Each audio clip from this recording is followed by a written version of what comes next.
ذرية لبيته وإلى آبائنا وأمهاتنا مشايخنا معلمنا وذلك علينا بجاه سيد محمد بن علي على مالك بجاه على محمد وخصوصا الله الشيخ حجة الإسلام أبي حامد محمد بن محمد الغزالي الطوسي قدس الله روحه ونور ضريحه ونفعنا به بعلومه في الدارين آمين. الفاتحة. أعوذ بالله من الشيطان الرجيم. بسم الله الرحمن الرحيم. الحمد لله رب العالمين الرحمن الرحيم مالك يوم الدين إياك نعبد وإياك نستعين اهدنا الصراط المستقيم صراط الذين أنعمت عليهم غير المغضوب عليهم ولا الضالين آمين. Bismillahirrahmanirrahim. Alhamdulillahi rabbil alamin hamdan yuwafi ni'amahu wa yukafi'u mazidah. Ya Rabbana lakal hamdu kama yanbaghi li jalali wajhikal karim wa azimi sultanik.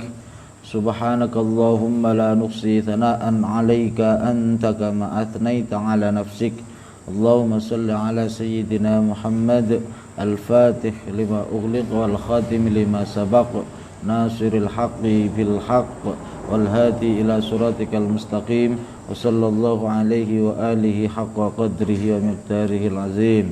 Allahumma anfa'na bima 'allamtana wa 'allimna ma yanfa'una wa zidna ilma walhamdulillahi ala kulli hal wa na'udzu billahi min hali ahli an-nar. Allahumma inni a'udzu bika min ilmin la yanfa' wa qalbin la yakhsha' wa amalin la yusfah wa du'ain la yusma' bi rahmatika ya arhamar rahimin.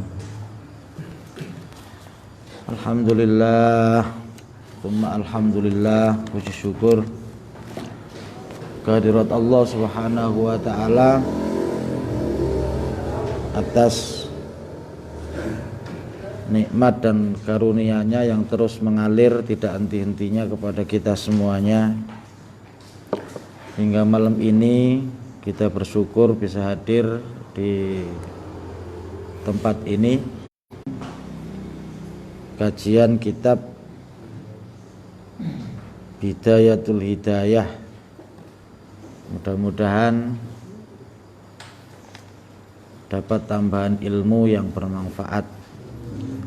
Selain bermanfaat juga barokah, sehingga membawa kebaikan bagi pemiliknya. Baik, kita lanjutkan sampai mana?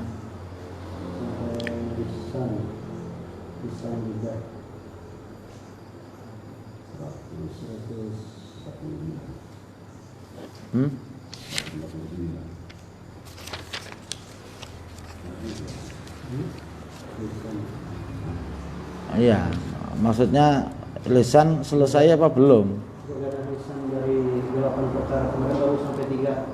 Ya, sampai 3 itu selesai. Iya. Selesai 3 itu. Gibah menggunjing. Iya. Itu selesai, pembahasan itu selesai. Iya. Berarti sekarang masuk pembahasan keempat. Ya. Halaman 152 berarti. Masa segini banyaknya nggak ada yang ingat sampai mana. Kemarin pembahasannya ghibah itu sampai selesai belum? Belum, baru sampai 3 kemarin. Dan jaga lisan dari 8 perkara. Iya. Sampai 3 kan? Iya, ghibah kan yang nomor 3 kan ghibah. Nomor 3 lisan, 1 dusta, 2 janji ingkar. Yang 3 ghibah. Iya. Tinggal yang 4. Iya, yang kita bahas ghibah ini sampai selesai belum kemarin itu? Kitabnya ini, kitabnya. Udah. Nah, kan gitu. Berarti kita masuk ke yang keempat, bahaya lisan yang keempat. Baik, bismillahirrahmanirrahim. Ar-Rabi'u. Ar-Rabi'u yang keempat. Bahasa lisan yang keempat setelah yang ketiga kemarin ghibah. Ghibah, terus sudah dikasih tahu juga oleh Imam Ghazali bagaimana cara agar kita tidak gampang menghibah. Ya, intinya sering-sering mengoreksi diri. Kalau kita sibuk mengoreksi diri sendiri, tidak punya kesempatan untuk mengoreksi orang lain. Begitu sebaliknya, kalau kita sibuk mengoreksi aibnya orang lain, artinya makanya kata Imam Ghazali yang halaman 151 itu, yang fa'lam, baris kedua itu, itu perhatikan itu kata-kata yang sangat indah dari Imam Ghazali. Anna jahlaka bi'uyubi nafsika akbahu anwa'il hamaqah wala aiba a'zamu minal hamqi. Ya. Jadi memang Imam Ghazali selain ulama yang dalam ilmunya, beliau juga ahli sastra, bisa menyusun kata-kata yang indah, singkat, padat, dan indah, maknanya pun dalam. Anna jahlaka bi'uyubi nafsika akbahu anwa'il hamqah wala aiba a'zamu minal hamki. Ya. Sesungguhnya bodohmu bi'uyubi nafsika pada keaiban-keaiban dirimu. Maksudnya sesungguhnya ketidaktahuan dirimu terhadap aibmu sendiri itu akbahu anwa'il hamaqah, adalah yang paling jelek-jeleknya kebodohan. Jadi paling jelek-jeleknya kebodohan adalah orang yang tidak tahu aibnya sendiri.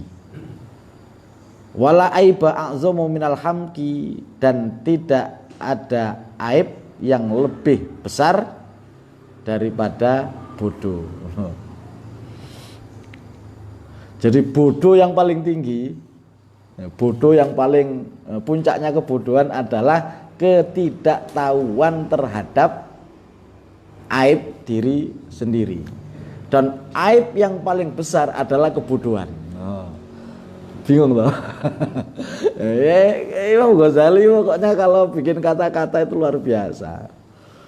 Artinya orang bodoh itu orang yang nggak ngerti aibnya diri sendiri, itu berarti bodoh. Nah kalau sudah bodoh, bodoh itu aib yang paling besar. Artinya orang yang taunya aib orang lain tidak tahu aib diri sendiri, berarti dia bodoh karena tidak tahu dia mempunyai aib yang paling besar di antara aib-aib yang lain. Ya, paham ya ini? Ini bahasanya kan enak gitu Imam Ghazali itu. Kayak la khaira fi khairin la yadum bal syarrun la yadum khairun min khairin la yadum. Artikan bisa menjadi susunan kalimat yang luar biasa. La khaira fi khairin, tidak ada kebaikan di dalam kebaikan. La khaira fi khairin, tidak ada kebaikan fi khairin la yadum, di dalam kebaikan yang tidak terus. Tidak ada kebaikan di dalam kebaikan yang tidak terus. Bal syarrun la yadum khairun min khairin la yadum. Bahkan kejahatan yang tidak terus itu jauh lebih baik daripada kebaikan yang tidak terus. Paham? Belum paham juga. Tidak ada kebaikan di dalam kebaikan yang tidak terus. Catat dulu, biar enak nanti kita pahami. Ya, tidak ada kebaikan di dalam kebaikan yang tidak terus. Bal syarrun la yadum khairun min khairin la yadum. Nah, bahkan kejahatan yang tidak terus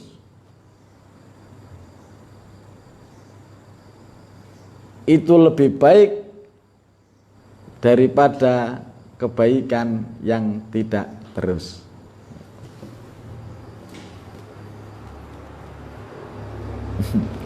Gimana itu maksudnya Pak Kumis?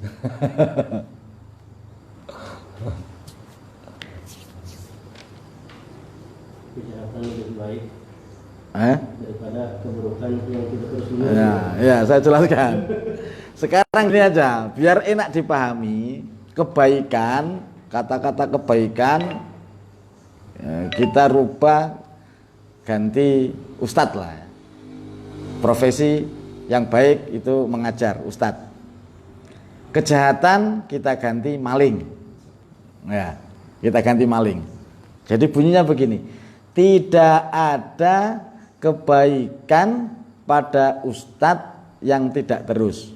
Bahkan maling lebih baik daripada ustadz yang tidak terus.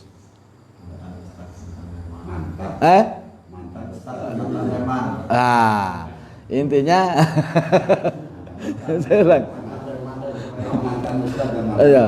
tidak ada kebaikan pada ustadz yang tidak terus.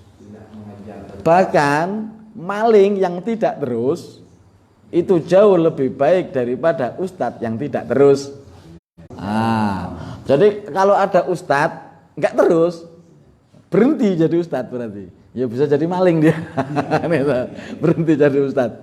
Ngajar kok cuma sebentar terus nggak mau lagi misalnya ini kan. Tapi ada maling, bal syarrun la yadum, maling yang tidak terus, kejahatan yang tidak terus itu lebih baik. Ya, maling tidak terus baik kan? Artinya berhenti maling, ya, bisa jadi ustadz. Ini sahab. Jadi maling yang tidak terus itu lebih baik daripada ustadz yang tidak terus. Ustadz tidak terus bisa jadi maling, maling yang tidak terus bisa jadi ustadz. Nah itu, itu olah kata Imam Ghazali, nasihat yang luar biasa. Ya, termasuk diantaranya ini tadi, anna jahlaka bi'uyubi nafsika akbahu anwa'il hamaqah wala aiba azamu minal hamki. Tidak ada kebodohan, bahwasanya kebodohanmu itu dikarenakan apa? Tidak mengetahui aib-aibmu. Ketidaktahuanmu terhadap aib-aibmu itu adalah kebodohan yang paling besar. Dan aib yang paling besar adalah kebodohan. Juga dibalik-balik gitu. Intinya ya berarti orang yang suka membuka aib orang lain berarti dia tidak punya kesempatan untuk membuka aib dirinya sendiri. Ketika dia tidak tahu aib dirinya berarti dia termasuk orang yang paling bodoh dan paling banyak aib. Kan gitu kalau diartikan. Baik, yang keempat, bismillahirrahmanirrahim. Ar-rabi'u, yang keempat, al-mira'u ialah berdebat, wal jidalu dan bertengkar, berbantah-bantahan, wa munaqashatun nasi dan berbantah-bantahan dengan orang, fil kalami dalam pembicaraan. Fadzalika, maka yang demikian itu, fihi di dalamnya, idzaun menyakiti, lil mukhatabi pada orang yang diajak bicara, wa tajhilun dan membodohkan, lahu pada yang diajak bicara, mukhatabah, wa ta'nun dan alan nafsi terhadap dirinya, wa tazkiyatun dan membersihkan laha pada dirinya, bimazidil fitnati dengan bertambah kepinteran, wal ilmi dan ilmu. Tsumma huwa, kemudian yang demikian itu musyawwisun, akan merusak lil aisy, bagi kehidupannya. Fa innaka, karena sesungguhnya engkau la tumari, tidaklah bertengkar, safihan, dengan orang bodoh, illa, melainkan wa yu'dzika, akan menyakitimu. Wala tumari, dan tidak engkau berdebat haliman, dengan orang yang sabar, pendiam, illa, kecuali wa yuqlika, akan membenci kepadamu, wa yahqutu alaika, dan dendam kepadamu. Yang dimaksud di sini adalah jidal atau mirok, debat, berbantah-bantahan yang tidak ada gunanya. Istilah sekarang debat kusir. Debat kusir ya, nggak tahu arahnya, yang penting pendapat saya menang. Bagaimana cara menjatuhkan lawan debat? Akhirnya yang dia cari bukan kebenaran, tapi kemenangan. Nah, debat yang seperti ini yang dilarang, bukan mencari kebenaran, tapi mencari kemenangan. Nah, kapan kita terpancing debat seperti itu, wis emosi, kepengin menjatuhkan lawan, pokoknya menang. Nah, kalau sudah demikian wis nang lerenono, jangan teruskan. Itu bahaya. Jadi kalau terjadi perdebatan, maka ingat pesan Al-Qur'an, wajadilhum billati hiya ahsan. Maka berdebatlah dengan perdebatan yang baik. Perdebatan yang baik itu apa? Tujuannya yo mencari kebenaran, bukan mencari kemenangan. Kalau sudah mencari kemenangan, wah itu yo akhirnya yo cari-cari alasan pembenaran. Walaupun dia tahu salah, tapi kalau tujuannya pengen menang, ya wis segala daya upaya, alasan-alasan dikemukakan agar supaya tetap menang. Ketika dia menang itu, kata Imam Ghazali, itu termasuk mana tadi?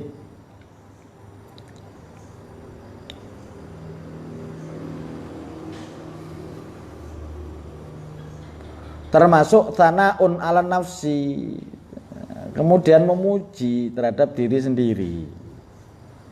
Kalau sudah memuji terhadap diri sendiri, artinya sombong. Ya, ketika sampean menang debat, yang tujuannya debat adalah ingin menang. Ya, ketika sampean menang beneran, apa yang terjadi? Aku kok dilawan, gitu kan? Saya kok dilawan. Bau tahu rasa kamu. Akhirnya apa? Memuji dirinya sendiri. Nah, ketika orang itu sudah memuji dirinya sendiri, berarti masuk kategori orang sombong. Padahal sombong itu la yadkhulul jannah man kana fi qalbihi mithqala dzarratin min kibrin. Tidak akan pernah masuk surga orang yang di dalam hatinya ada kesombongan walaupun sebesar biji dzarrah. Nah, kan bahaya loh ya. Makanya debat itu kalau kira-kira nggak bermanfaat udah tinggalkan saja. Tapi kalau sampean bisa ngontrol bahwa yang kita perdebatkan ini memang tujuannya mencari kebenaran bukan kemenangan, ya silakan. Ada hadis Rasulullah, al-qatil wa maqtul finnar. Yang membunuh, yang dibunuh, dua-duanya masuk neraka. Pernah dengar hadis itu? Ya. Al-qatil wa maqtul, qatil wa maqtul finnar. Yang dibunuh dan yang membunuh, dua-duanya masuk neraka. Sahabat bertanya, "Ya Rasulullah, itu yang membunuh Kalau masuk neraka wajar membunuh dia. Tapi kenapa yang dibunuh juga masuk neraka? Ya. Kalau yang membunuh masuk neraka itu wajar. Tapi kenapa yang dibunuh juga masuk neraka? Apa kata Rasulullah Shallallahu Alaihi Wasallam? Karena yang terbunuh pun dia berniat untuk membunuh. Cuma gara-gara kalah sehingga dia kedahuluan terbunuh. Kalau seandainya dia tidak terbunuh, maka dia yang akan membunuh. Maka dua-duanya, karena keduanya pengen saling membunuh. Debat juga begitu. Nah, kalau dua-duanya sudah pengen menjatuhkan, ya, berarti debat kusir. Yang penting aku menang. Pokoknya dia harus kalah, dia harus jatuh. Wah, kalau sudah terjadi demikian, berarti yang menang dan yang kalah dua-duanya berdosa. Yang kalah dan yang menang dua-duanya berdosa. Makanya ya, hindari perdebatan. Mending kalau orang sekiranya nggak bisa dinasihati, ngotote pol, ya tinggalkan gitu saja. Makanya nanti ada nasihat dari Imam Ghazali, menasihati orang itu ya lihat-lihat yang dinasihati. Kira-kira orang nggak mau dinasihati, ya jangan nasihati dulu. Pakai jurus apa? Pakai jurus doa. Orang lagi teler-teler, terus sampean parani, qala Rasulullah Shallallahu Alaihi Wasallam. Orang lagi teler, langsung sampean nasihati, neraka ya, orang lagi minum ya bisa ditempeleng kita. Dia nggak malah insaf, justru malah benci terhadap kita. Makanya banyak orang jahat itu justru malah benci kepada ustadz-ustadz yang nggak bijak. Makanya ada ud'u ila sabili rabbika bil hikmah dengan cara bijaksana. Ajaklah orang ke jalan Tuhanmu itu dengan cara yang bijak. Ya, kalau orang itu sekiranya belum bisa menerima nasihat, ya jangan nasihati dulu. Berarti kita nggak berdakwah. Ya tetap berdakwah, tapi jurus yang kita pakai sementara doa dulu, kan? Karena kalau pakai lisan, orang yang kita hadapi ya belum bisa menerima dengan lisan. Nah, makanya harus tahu siapa yang kita hadapi, itu harus tahu. Nah, kita pakai jurus apa ya harus tahu. Kepada anak sendiri sama anak orang lain aja jurus kita tentu berbeda. Di sekolahan sama di lapangan jurus kita tentu juga berbeda. Kan gitu. Nah, pakai jurus yang berbeda-beda. Itulah maksudnya bil hikmah wal mau'izatil hasanah. Jadi hindari perdebatan yang tidak ada manfaatnya. Berarti debat nggak boleh Pak Ustadz? Boleh. Di dalam Al-Quran kan ada tuh wajadilhum tadi tuh, wajadilhum billati hi ahsan. Berdebatlah kalian. Lengkapnya ayat begini. Ud'u ila sabili, ke jalan Tuhanmu dengan mau'izatil hasanah. Ud'u ila sabili rabbika, ajaklah kepada jalan Tuhanmu bil hikmah, dengan bijaksana. Wal mau'izatil hasanah, dan tutur kata yang bagus. Kalau dua ini enggak mempan, wajadilhum, hingga terpaksa terjadi perdebatan, maka wajadilhum billati hiya ahsan. Lakukanlah perdebatan dengan cara yang ahsan, dengan cara yang baik. Nah, perdebatan yang baik itu perdebatan yang tujuannya adalah untuk mencari kebenaran, bukan untuk menjatuhkan. Itu. Kalau sudah tujuannya menjatuhkan, lawan siapapun ya tetap bahaya bagi diri kita. Kalau kita berdebat dengan orang bodoh, ya, lawannya bodoh ini, ya kita menang. Tapi tujuan kita berdebat bukan menunjukkan kebenaran, tapi untuk menjatuhkan tadi itu, maka membuat diri kita sombong. Jadi maka ada tanaun ala nafsi wa tazkiyatun laha bimazidil fitnah. Kemudian mengaku-ngakukan ilmunya. Siapa dilawan? Aku kok dilawan. ngaji saya aja bertahun-tahun dilawan. Dia baru khatam kitab apa? Kitab saya itu. Nah, akhirnya apa? Memuji-muji diri sendiri. Nah, bahaya. Nah, kalau bertemu dengan orang yang memang nggak bisa ngomong, sabar. Kalau kita debat dan tujuannya itu bukan untuk mencari kebenaran, maka akan menimbulkan orang yang kita debat itu sakit hati kepada kita dan menaruh dendam kepada kita. Faqad qala sallallahu alaihi wasallam, maka telah bersabda Nabi sallallahu alaihi wasallam. Nah, ini sabda Nabi, man tarakal miro'a, barang siapa yang meninggalkan pertengkaran, wa huwa mubtilun, sedang ia orang yang berbuat salah, banallahu lahu baitan fi rabdil jannah, maka Allah akan membangunkan baginya sebuah rumah di tempat sekitar surga.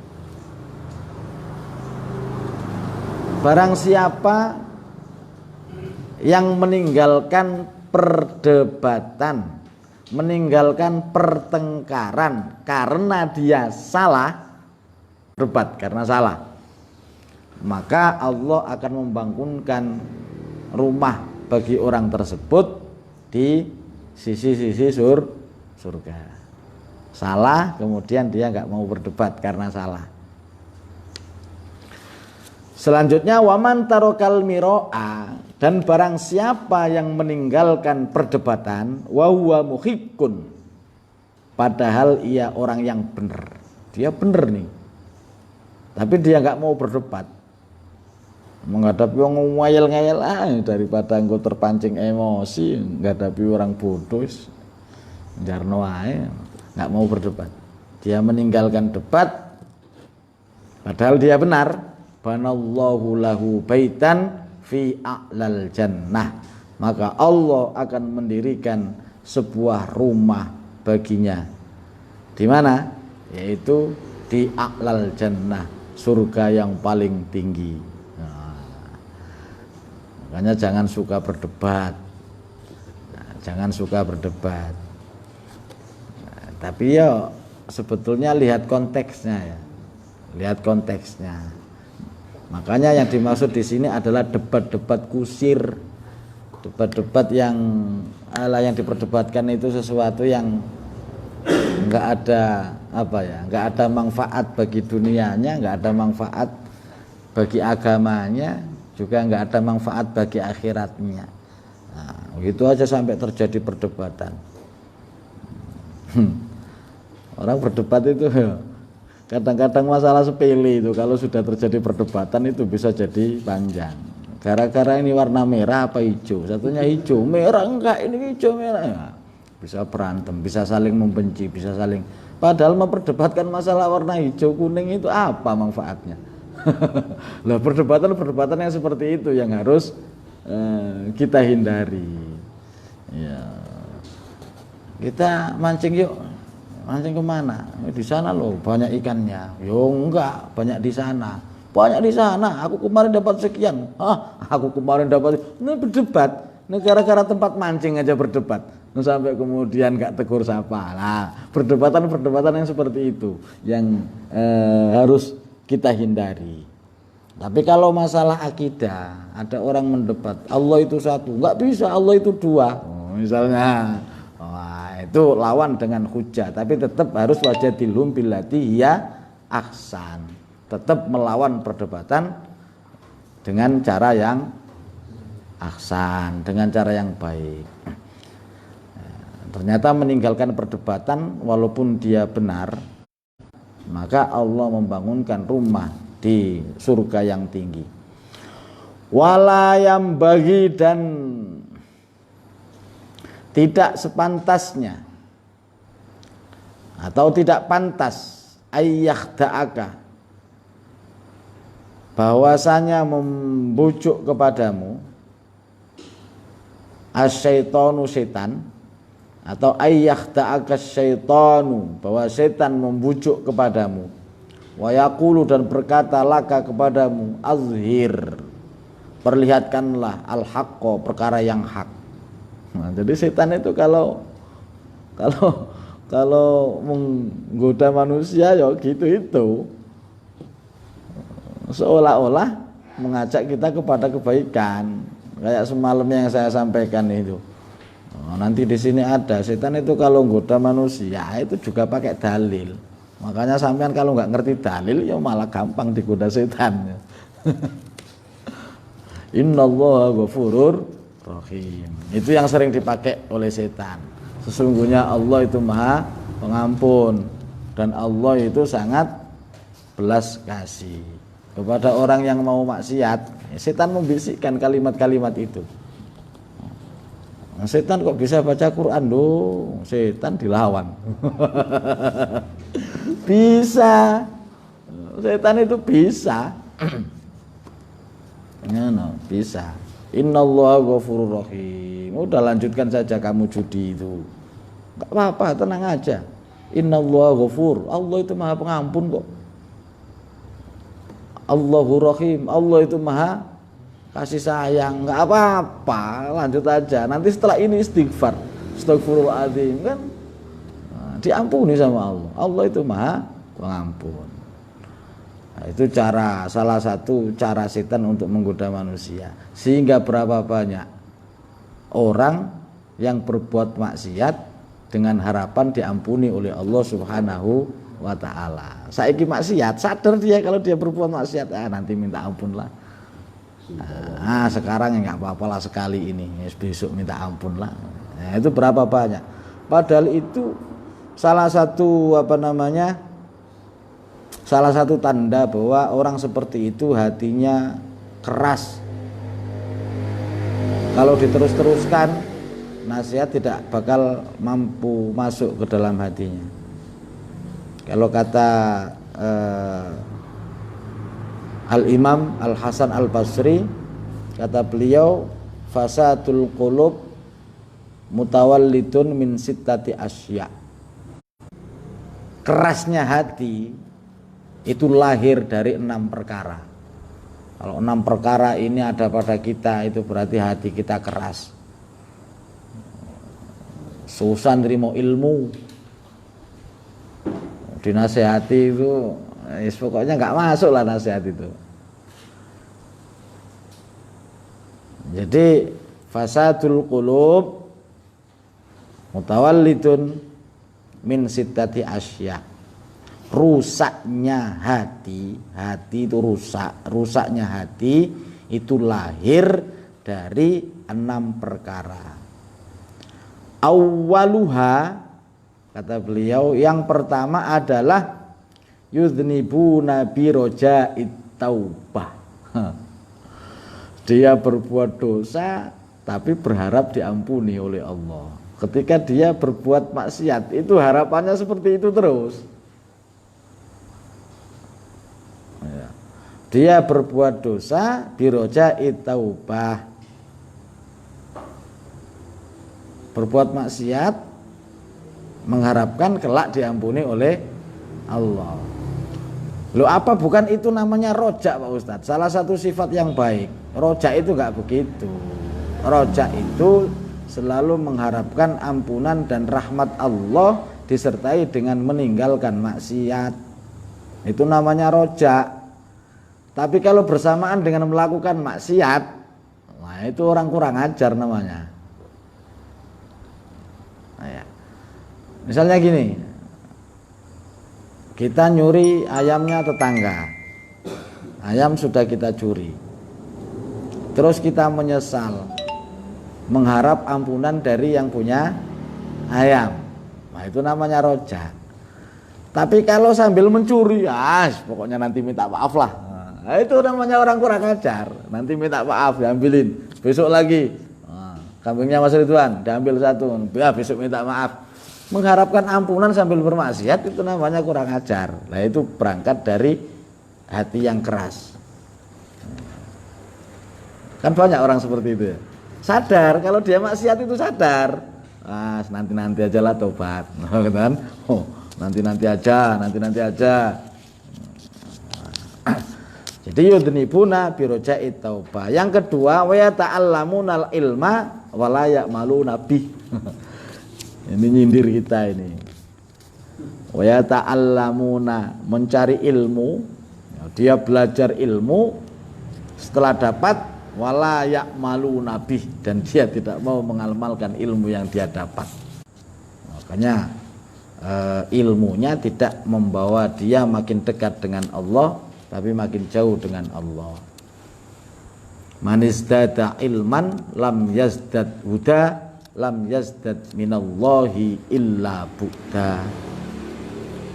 Barang siapa yang bertambah ilmunya tapi tidak bertambah hidayah, karena tidak mau mengamalkan ilmunya tadi itu, lam yazdad minallah, maka tidaklah bertambah kepada Allah illa bu'da, kecuali makin jauh. Bertambah ilmunya tapi bertambah jauh kepada Allah Subhanahu wa ta'ala. Itu tanda bahwa hatinya sudah rusak ya, hatinya rusak. Yang kedua. Yang ketiga, kata Al-Hasan Basri, yang menyebabkan hati rusak adalah wa idza amilu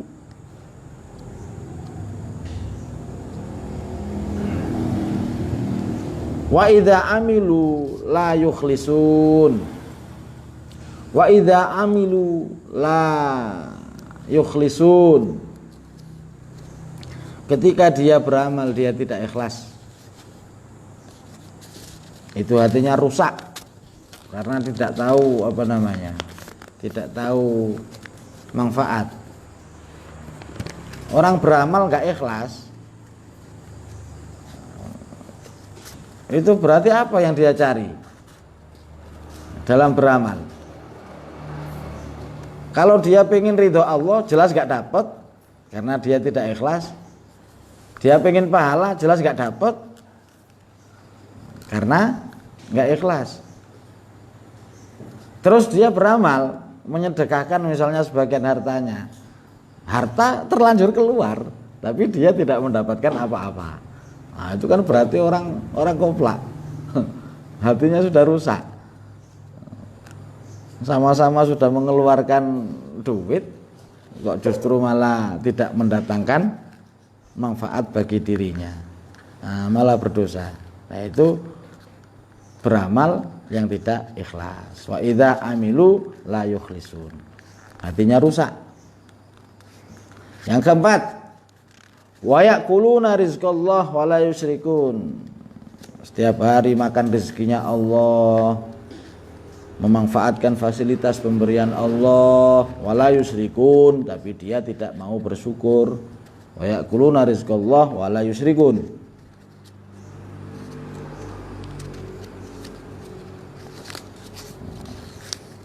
Karena hatinya sudah rusak, tidak bersyukur, itu artinya tidak memanfaatkan pemberian Allah sebagaimana yang diinginkan Allah. Sementara puncak daripada kedurhakaan adalah bermaksiat kepada Allah menggunakan fasilitas yang diberikan Allah. Umur pemberian Allah, umur kita pakai maksiat kepada Allah. Duit pemberian Allah, duit kita pakai untuk bermaksiat kepada Allah. Wah, itu orang yang paling kurang ajar itu. Diberi tapi mentung. Diberi tapi mentung.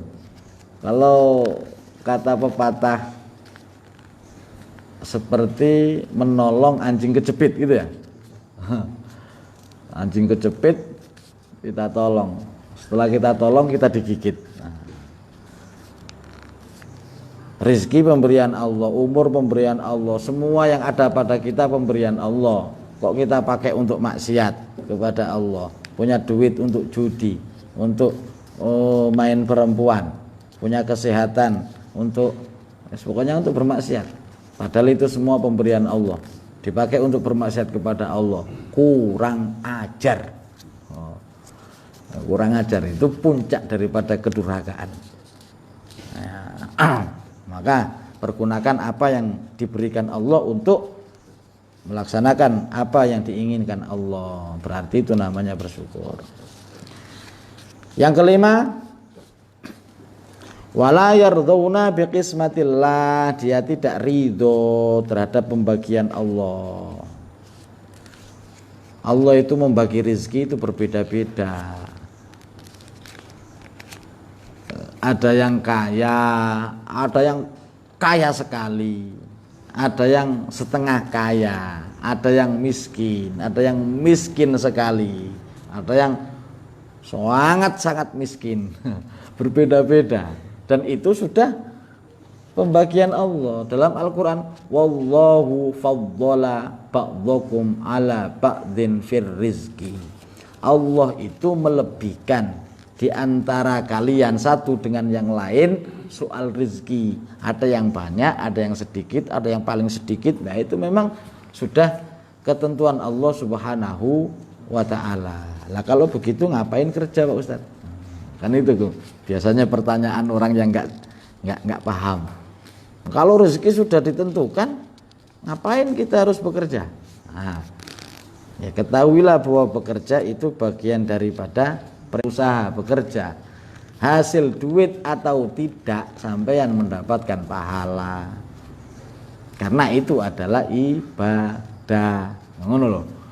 Makanya ya kadang ono wong kerja gak oleh duit ya ono. Tapi ya jangan menyesal. Nek sampean menyesal itu berarti atine wis rusak. Karena layar tuh Nabi Kismatillah, enggak ridho terhadap pembagian Allah, itu berarti hatinya rusak. Bekerja wae. Terkait hasil itu bukan urusan kita, itu urusan Allah Subhanahu wa ta'ala. Ya, semakin giat kita bekerja, maka semakin banyak pahala yang kita dapatkan. Ada seorang wali, Abu Yazid Al-Bustami, itu punya murid, saya lupa namanya, dan muridnya juga seorang wali. Jadi suatu saat dia melihat ada seekor burung nggak bisa terbang, salah satu sayapnya ini patah. Kemudian dia melihat ada burung yang lain datang membawa makanan, diberikan kepada burung yang tidak bisa terbang itu. Muridnya Yazid Al-Bustami melihat, kemudian merenung, ya Allah, memang luar biasa. Allah menggerakkan hati burung yang sehat itu untuk membawa makanan dan memberi makan kepada burung yang tidak bisa terbang. Artinya memang Allah itu memberi rezeki kepada siapapun, bahkan burung yang bisa terbang atau yang tidak bisa terbang tetap diberi jatah rezeki oleh Allah Subhanahu wa ta'ala. Berarti manusia bekerja atau tidak bekerja tetap diberi rezeki oleh Allah Subhanahu wa ta'ala. Memang begitu, ilmunya memang begitu. Sampean kerja atau tidak, rezeki tetap dijatah oleh Allah Subhanahu wa ta'ala. Akhirnya datang kepada gurunya, wahai guru, saya sudah nggak mau kerja lagi lah. Kenapa? Akan saya maksimalkan tawakal saya kepada Allah Subhanahu wa ta'ala. Karena Allah pasti memberi rezeki kepada siapapun di antara hambanya. Selama dia masih hidup pasti masih diberi rezeki. Aku tadi melihat ada burung, ternyata dia pun masih mendapatkan rezeki dari Allah lantaran ada burung yang sehat memberi makan kepada. Saya pengen ibadah terus saja, saya pengen ngaji, pengen tahajud, pengen apa, udah nggak usah bekerja, toh nanti Allah akan mencukupi rezeki saya. Nah itu kata kata muridnya Yazid Al-Bustami. Apa jawabnya Yazid? Kamu ini nyari contoh kok burung yang nggak bisa terbang yang kamu tiru. Kalau kamu mau niru, ya harusnya kamu niru burung yang terbang, burung yang bisa terbang. Dia bisa bekerja, dia bisa terbang ke sana kemari. Setelah dapat, memberikan kepada burung yang tidak bisa terbang. Menurutmu bagusan mana? Bagusan mana, memberi sama menerima? Oh, akhirnya muridnya sadar bahwa memang bekerja itu penting, punya duit banyak itu juga penting, agar supaya bisa membantu yang nggak punya duit. Ketika ada pesantren butuh tanah, ya bisa bantu. Gitu. Itu maksudnya. Ya gitu, artinya ya, penting. Kerja itu penting gitu. Nah, tapi tetap harus kita tanamkan dalam hati tatkala bekerja bahwa rezeki yang kita dapat itu tetap pemberian Allah Subhanahu wa taala. Jatah itu sudah dijatah oleh Allah Subhanahu wa taala. Yang keberapa tadi? 6 ya. 5. Nah.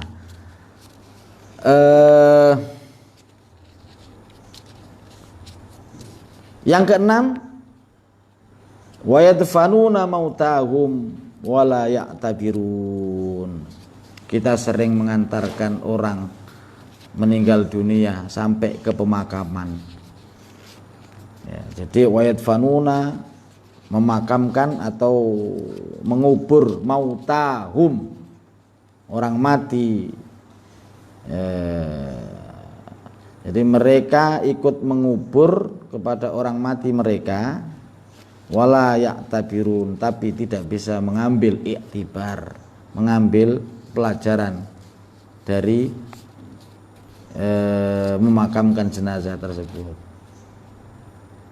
Nah, jadi 6 perkara tadi ya menyebabkan kerasnya hati, atau kerasnya hati, rusaknya hati, rusak. Lebih pasnya rusak, fasadul qulub. Rusaknya hati itu lahir daripada 6 perkara tadi. Kalau 6 perkara tadi itu ada pada diri kita, maka tinggal nunggu waktu saja hati kita akan rusak.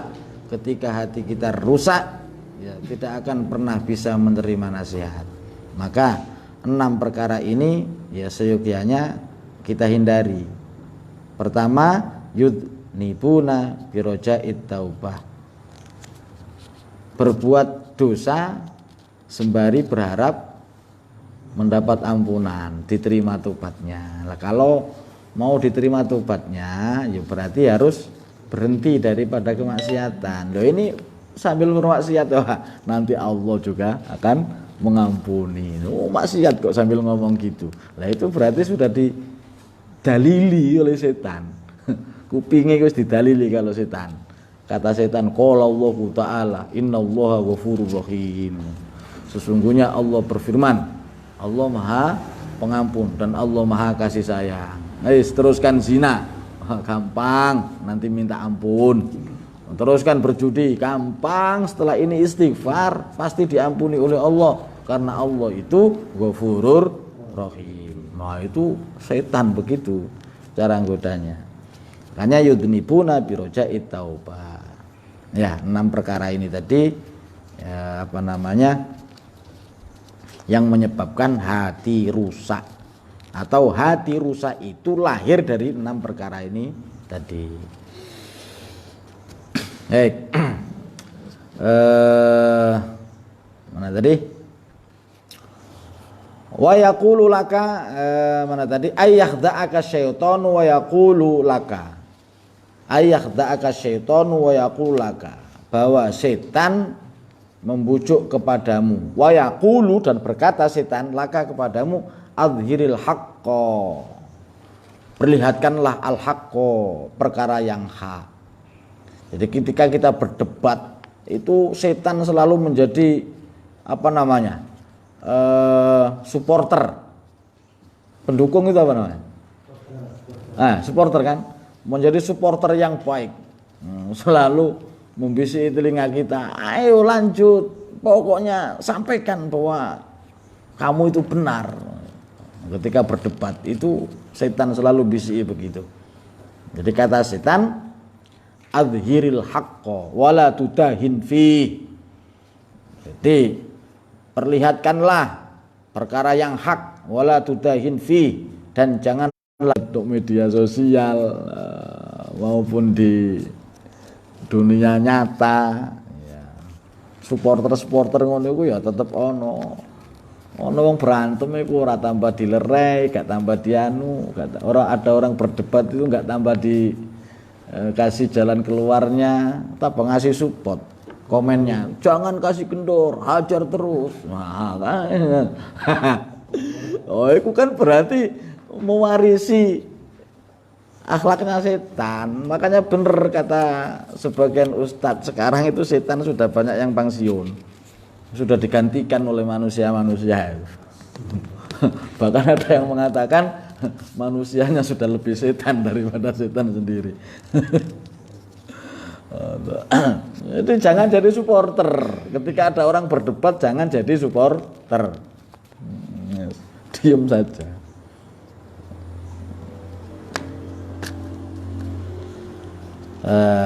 Karena ketika ada orang berdebat, setan tetap mengatakan adhiril haqqa wala tudahin fi. Fa inna syaitana abadan. Fa inna syaitana, karena sesungguhnya setan itu abadan selamanya yastajirrul hamqa, menarik kepada orang-orang yang bodoh, ila syarri, kepada kejahatan, fi ma'radil khairi, dalam jalan kebaikan. Jadi menarik orang bodoh agar supaya jahat, tapi seolah-olah dia melakukan sebuah kebaikan.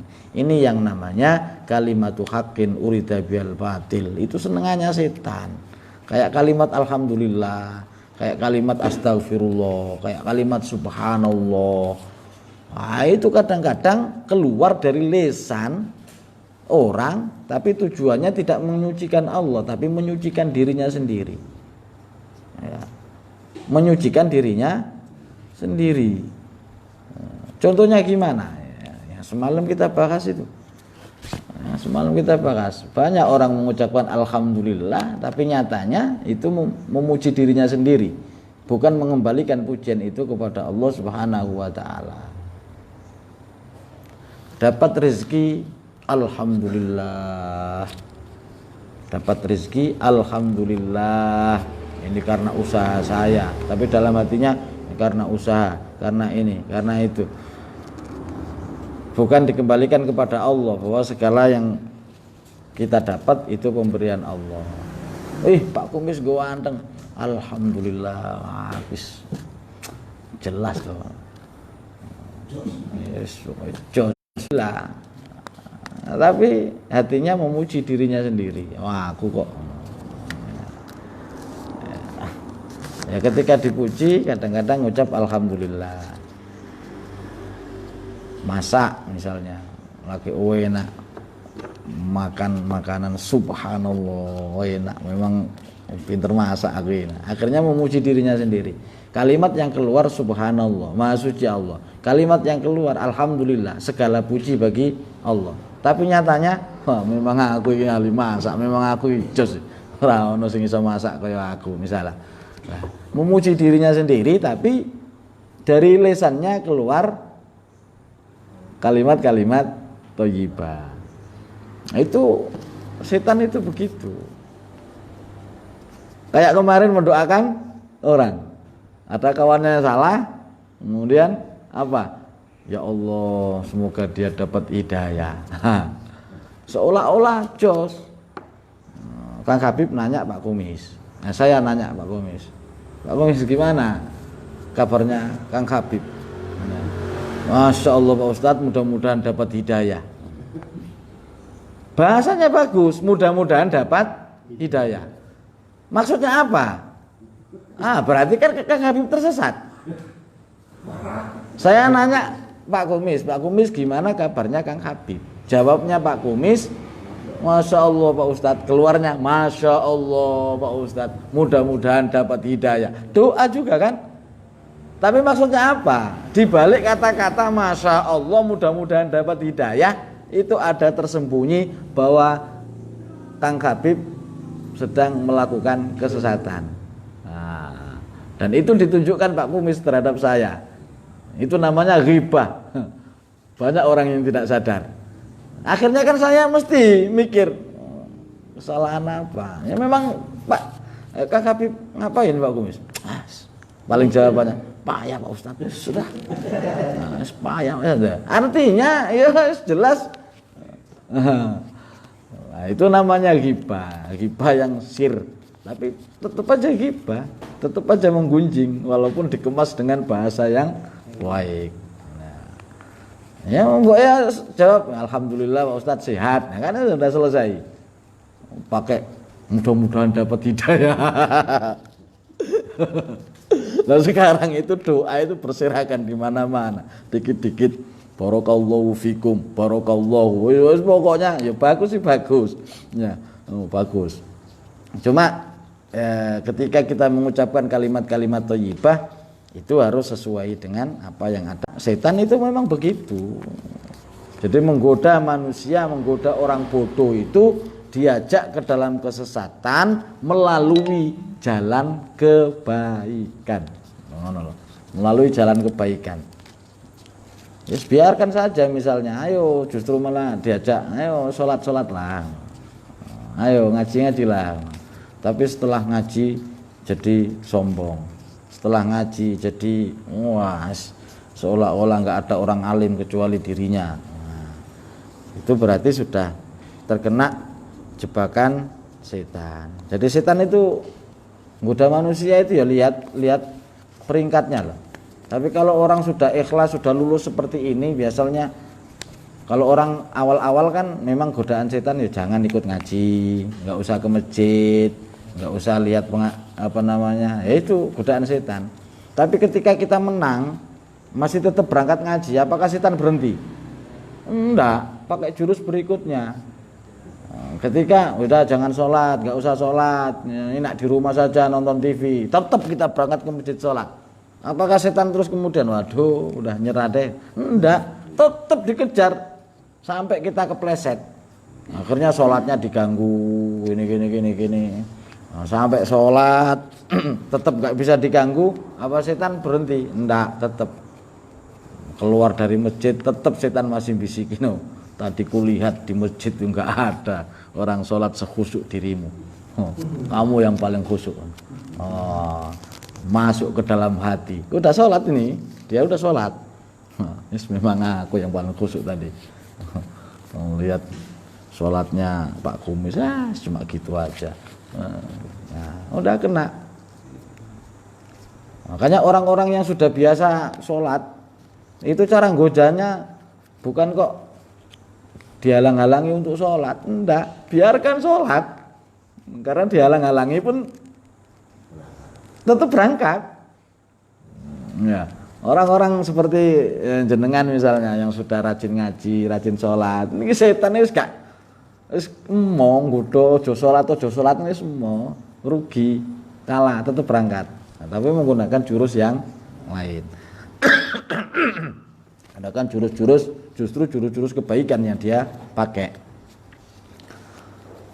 Jadi fa inna syaitana abadan yastajirul khamqa ila syarri fi ma'radil khair.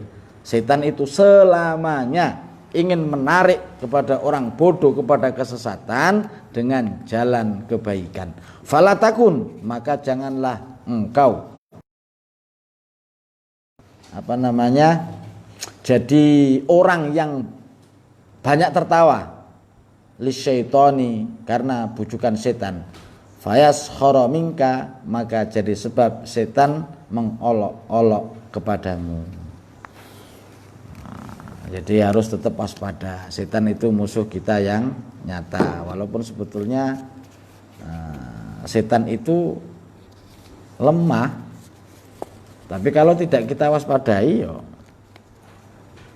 ya tetap yang lemah itu karena terus menerus, maka yang kuat bisa jadi kalah. Kayak ada cerita balapan lari kancil sama bekecot. Ya, kancil sama bekecot.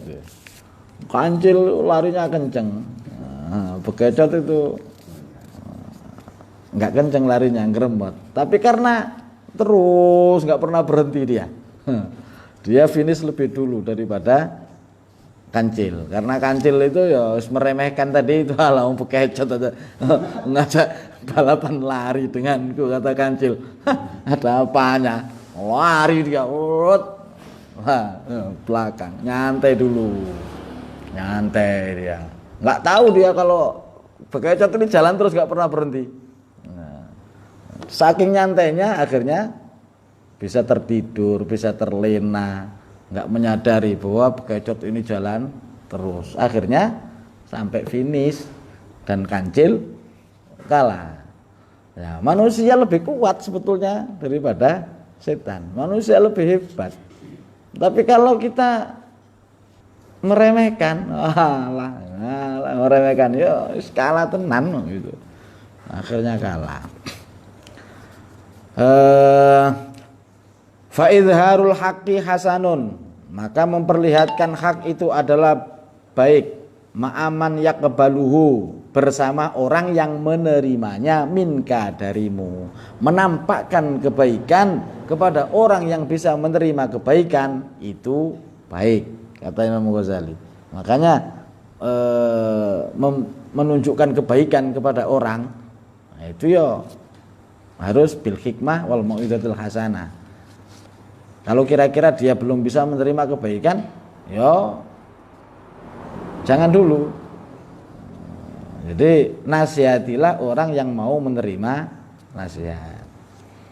Jangan menasihati orang yang tidak mau menerima nasihat, karena itu percuma. Ya, buang-buang tenaga. Ya, tunggu nanti. Orang lagi marah kok sampai nasihati.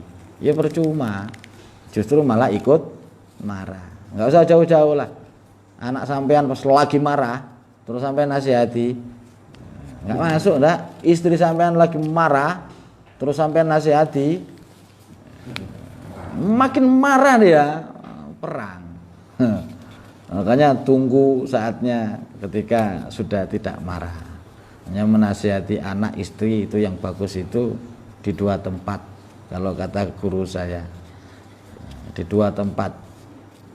Kalau kita bisa menasihati istri anak di dua tempat ini, pasti berhasil. Pasti berhasil.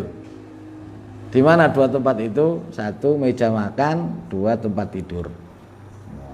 Itu menasihati istri itu begitu. Sampean itu istri-istri ngomengan, bawel. Nah ini jurusnya, tak kasih jurus. Kok fokus semuanya? Berarti bawel semua istrinya ya. Fokus semua. Orang tua jangan banyak ngomong di meja makan, tempat tidur. Ya makanya ini maksudnya begini. Jadi nasihatilah istrimu itu di dua tempat, meja makan dan tempat tidur, ranjang tempat tidur. Kenapa?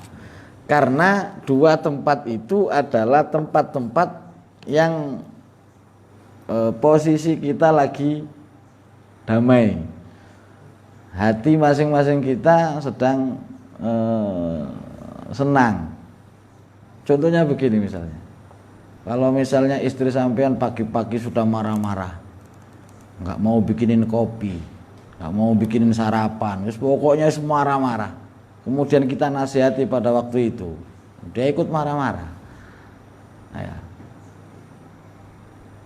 Dek, mana kopinya? Pagi-pagi kok nggak ngasih kopi. Jadi istri itu ya harus ngasih kopi pagi-pagi. Apa? Kopi. Marah dia, ikut marah. Ikut marah dia. Karena pada saat marah, kemudian kita nasihati, nggak menerima nasihat. Tunggu di meja makan.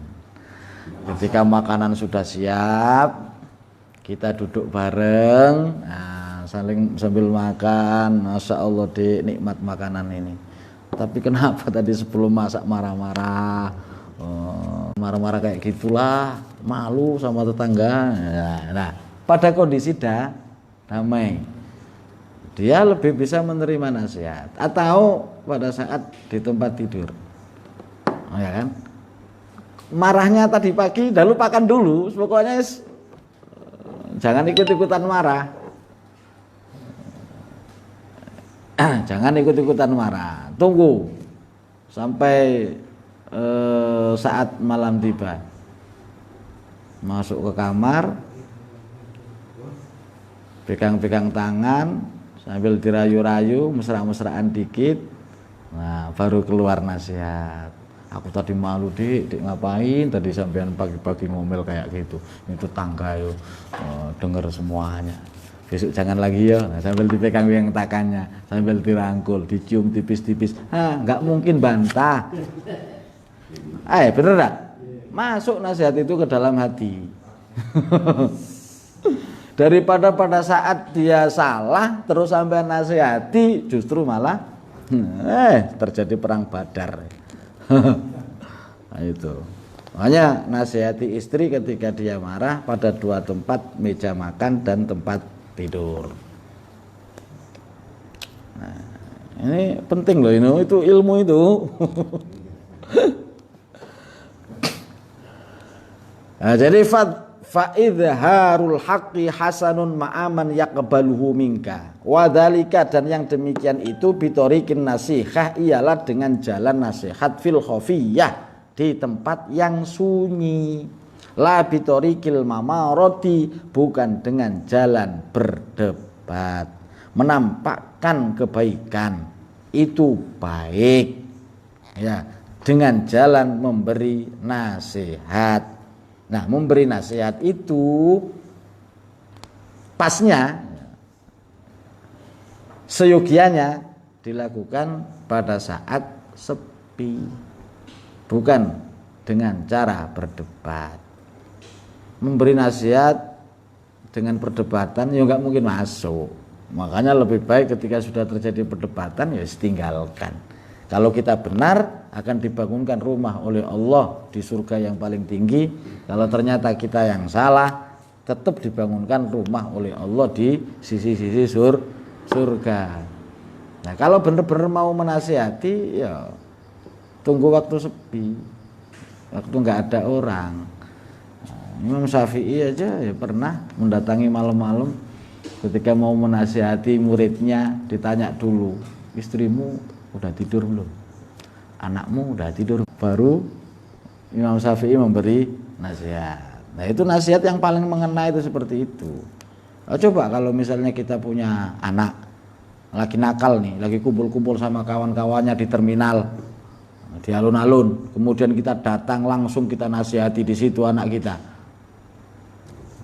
Marah anak, nggak malah ngikut, tapi dia malah marah dan menganggap kita orang tua itu malu-maluin. Orang tua nggak gaul, orang tua ketinggalan zaman, orang tua apa malu-maluin anak, ngapain kesini dan lain sebagainya. Coba kalau kita ajak makan dulu, nasihatnya nanti. Lagi nongkrong di alun-alun, kita datang bawa mobil, bawa motor. Nah, ya, apa mau nyari bakso, mau enggak? Ikut enggak? Nah, misalnya kan, mau ikut, diajak sambil bakso. Wah, nasihat keluar, celeng. Pasti masuk ke dalam hati. Enggak baik, nak. Duduk nongkrong di terminal sambil iPhone apa? Nah, misalnya kan, itu cara-cara yang bijak, ya, cara-cara yang bijak. Sederhananya kepada anak sajalah. Karena ternyata jangankan kita berdakwah kepada banyak orang, kepada anak saja kadang sering kewalahan, kepada istri aja sering kewalahan, karena ya itu tadi belum memahami metode, atau sudah memahami metode tapi belum bisa mempraktekkan, belum bisa mengamalkan. Anak nakal nongkrong di alun-alun, kita datang langsung kita tempeleng, kita nasihati di situ di hadapan banyak kawan-kawannya, saya yakin nggak menyelesaikan masalah.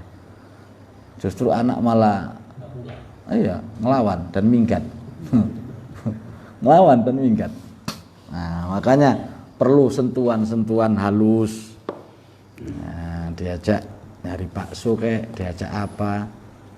Jangan jadikan jurus nanti nanti pengen bakso nongkrong di alun-alun, biar saya datang ngajak bakso itu. Menang salah paham, mangga barang. Ini ilmu simpan dulu, suatu saat kamu juga nanti punya anak.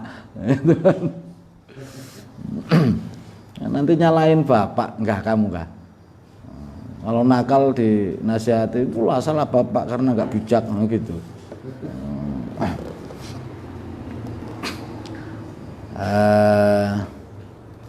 Bentar lagi ya, sampai wa'lam, sampai itu sifatun, ada sifat wai'atun dan caranya. Jadi nasihat itu ada sifat dan ada caranya. Nah, tidak serta-merta nasihat itu kita obrol di mana-mana. Kepada orang yang kira-kira tidak bisa menerima nasihat, jangan nasihati dulu. Nah, karena ada jurusnya gitu, ada sifat dan ada caranya. Wa yuhtaju, dan dibutuhkan fiha, pada nasihat itu, ila talattufin, kepada lemah lembut. Pada saat marah bagaimana mungkin kita bisa menasihati dengan cara lemah lembut. Ya, kondisi kita marah ngelihat istri nggak nurut, marah ngelihat anak bandel. Jangan keluarkan nasihat pada saat marah, ngaco. Terus niatnya apa? Niatnya apa? Memarahi apa memang memberi nasihat?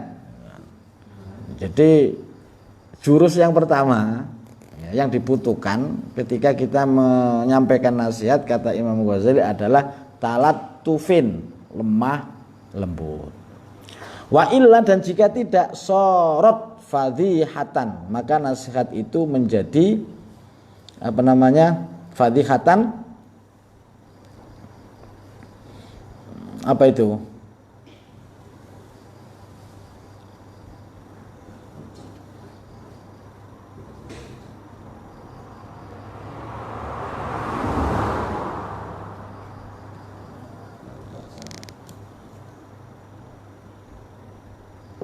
Fadhihatan, talattufin, lemah lembut. Wa illa sorot, dan jika tidak, maksudnya jika tidak lemah lembut, sorot, maka nasihat itu menjadi fadhihatan. Ya, yes, pokoknya mencela, fadhihatan, menghinakan, menyalahkan, menampakkan kesalahan orang. Sama dengan kita menampakkan kesalahan orang, kalau tidak dengan cara dengan lemah lembut. Wakana, dan jadilah kerusakannya, fasaduha, kerusakannya, aktsara, lebih banyak, min solahia, daripada kemaslahatannya. Jadi nasihat kalau kita keluarkan, maka fasaduha aktsara min solahia, kerusakannya itu jauh lebih banyak daripada kemaslahatannya.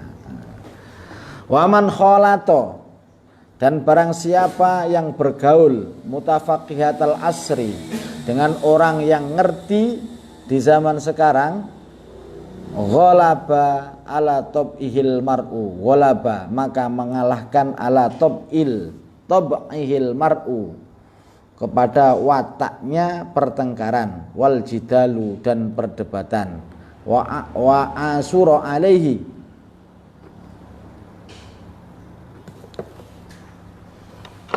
wa asura, dan sulit kepadanya, dan sulit, wa asura, dan sulit alaihi, kepadanya, adzumtu, diam dari bicara. Bukan adzumtu, asumtu itu dzot ya, itu ya. Nah, yang benar asumtu, diam dari bicara. Id alqa, karena telah, id alqa, karena telah menyampaikan ilaihi, kepadanya, ulama usu'i, ulama yang buruk akhlaknya. Makanya akhlak ketika menasihati itu juga penting. Nah, biar nggak termasuk ulama su. Salah satu tanda ulama su itu ya seneng jidal, seneng pertengkaran. Kalau menasihati orang itu dengan cara marah-marah dan lain sebagainya. Anna dzalika, bahwasanya yang demikian itu huwa al-fadlu wal qudrah.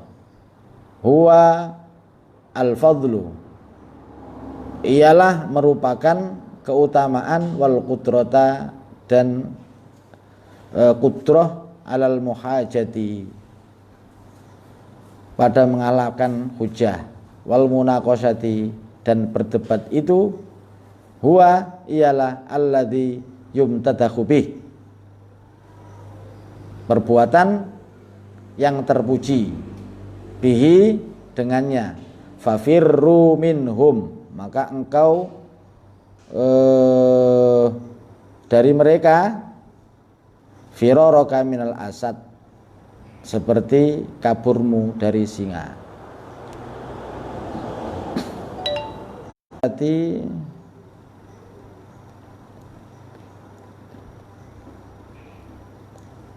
baik.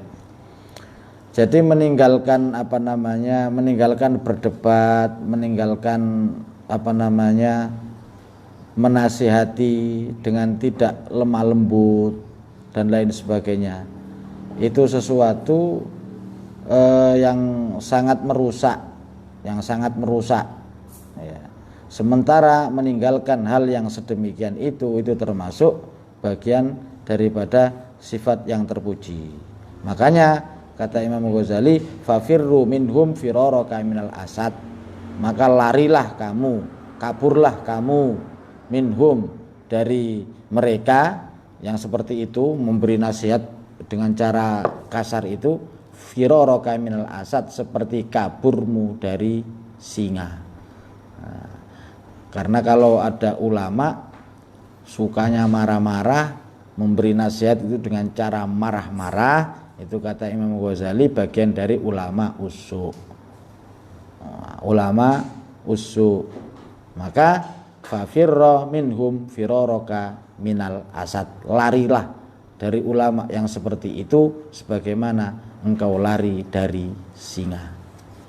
Fafirru minhum firaraka minal asad.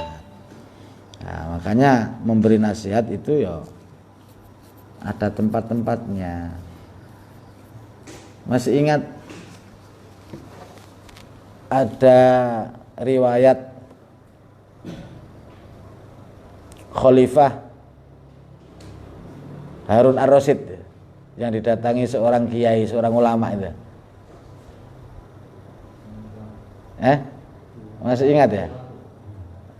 Kata si ustadz itu, ya Khalifah, wahai Khalifah, inni nasihun laka musyaddidun alaika, aku datang kepadamu mau memberi nasihat kepadamu dengan nasihat yang sangat keras.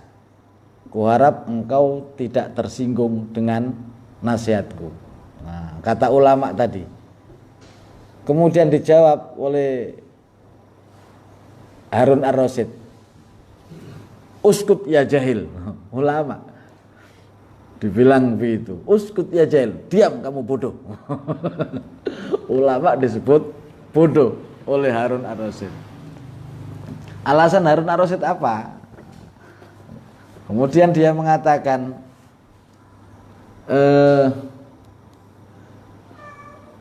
Allah subhanahu wa ta'ala qad amara, sungguh telah memerintah, ilaman huwa syarrum minni, Allah subhanahu wa ta'ala telah memerintahkan kepada orang yang jauh lebih baik daripada dirimu untuk berdakwah kepada orang yang jauh lebih jahat daripada diriku.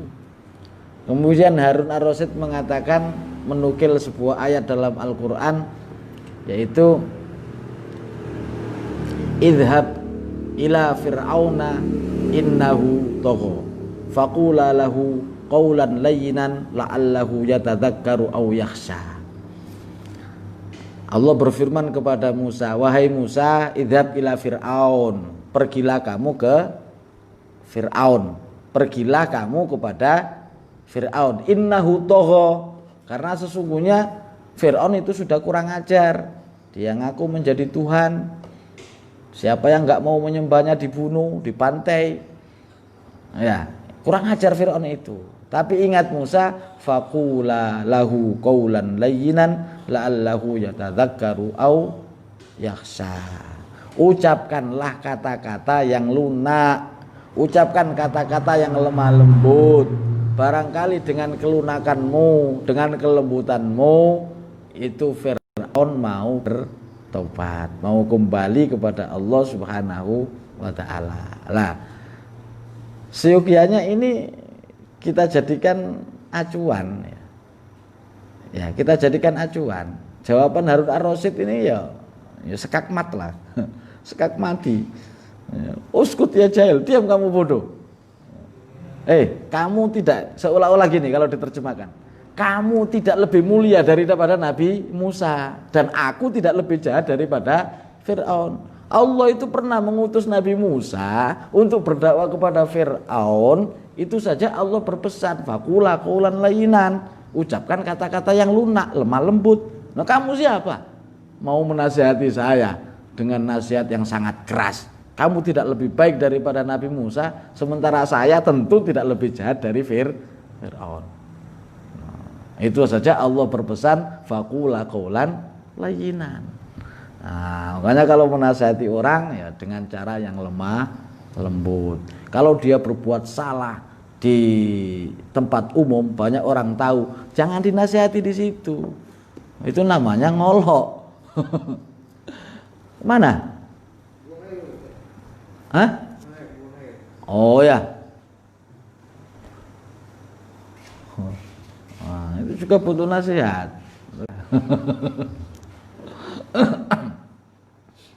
Nah, itu. Jadi faqula lahu qaulan layyinan la'allahu yatadzakkaru aw yakhsha. Maka ketika ada seorang ustadz, bahkan disebut ulama, kok kemudian dia menasihati tidak dengan lemah lembut, kata Imam Ghazali, termasuk ulama kayak ulama yang datang kepada Harun Ar-Rasyid tadi itu. Jadi ulama itu pembawaannya ya ketika menasihati ya dengan cara lemah lembut. Kepada Fir'aun saja Allah nyuruh lemah lembut. Terus pokoknya intinya jangan pernah berkata kasar lah kepada siapapun, kepada anak, kepada istri, kepada orang lain. Ya, orang yang kita kata-katain kasar ya jelas malah menimbulkan dendam, sakit hati. Boro-boro nasihat kita diterima, sakit hati ya malah nggak mau ngikut kita. Harus dengan kelemah lembutan. Wallahu a'lam bishawab. Al-Fatihah. A'udzu billahi minasyaitonir rajim. Bismillahirrahmanirrahim. Alhamdulillahi rabbil alamin. Arrahmanir rahim. Maliki yaumiddin. Iyyaka na'budu wa iyyaka nasta'in. Ihdinas siratal mustaqim. Siratal ladzina an'amta 'alaihim ghairil maghdubi 'alaihim waladdallin.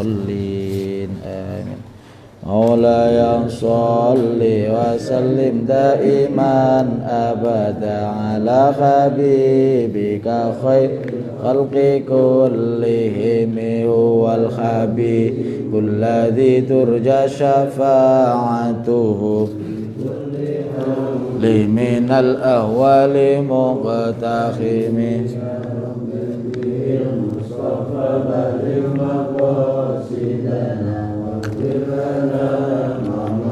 ya wasi'al karami ya rabbana tarafna bi annana qtarafna na asrafna ala ladha asrafna fatub alai